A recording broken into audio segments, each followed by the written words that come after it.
سردار نصرالله عزیزی، شهید ناب سروان علی کهوری نژاد، شهید ناب سروان حسن رونده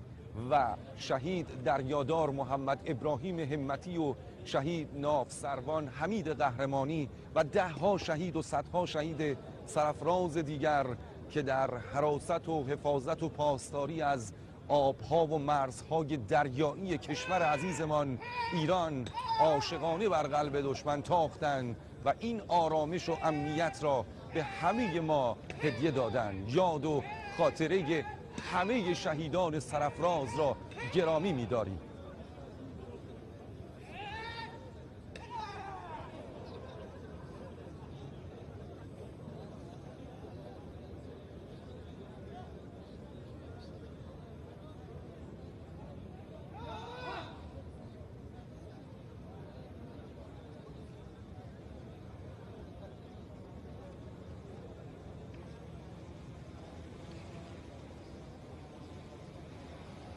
ارائه رهنمود توسط فرماندهی محترم کل ارتش جمهوری اسلامی ایران